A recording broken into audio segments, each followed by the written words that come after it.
We're updating data that was about 10 years old from the last report. So we focus on changes in temperature and precipitation and how water might change in terms of snowpack, runoff, and water supply.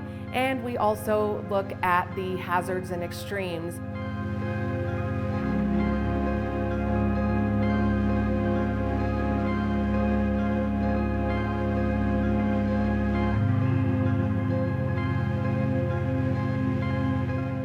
We know that the entire state is warming, but in the southern regions of Colorado, we're actually seeing more significant warming.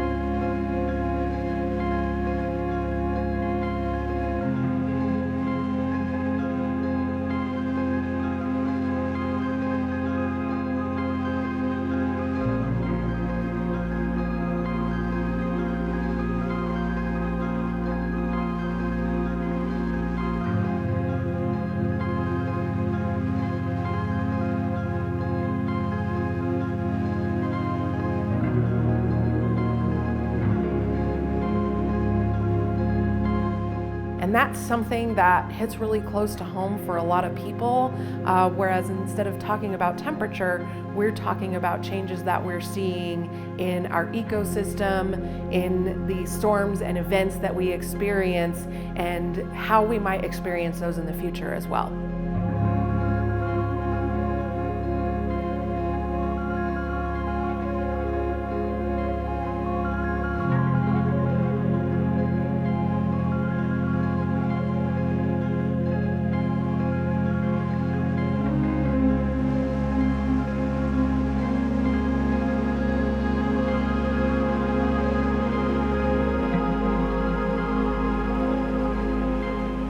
And in Colorado, we do experience a lot.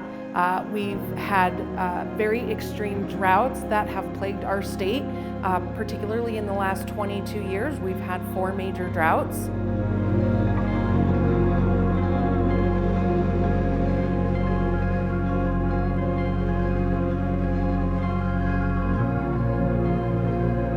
So the doom and gloom story isn't really helpful because it's not motivating.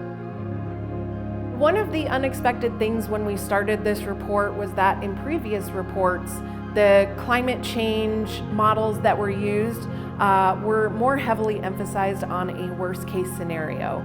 Basically, the experts call it business as usual, where you're not changing anything, you're not taking any action to mitigate climate change, and we're not actually following that. We found that we actually fit with a more middle range scenario that lines up with we're not doing absolutely everything we can to combat climate change, but we are taking actions. And as long as we continue to take those actions, we're going to be on a less severe path.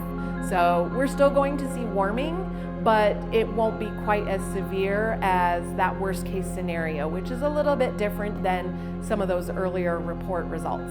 And that optimistic view is that there are still things we can do, and it's not just about mitigating climate change, but also there's adapting to climate change.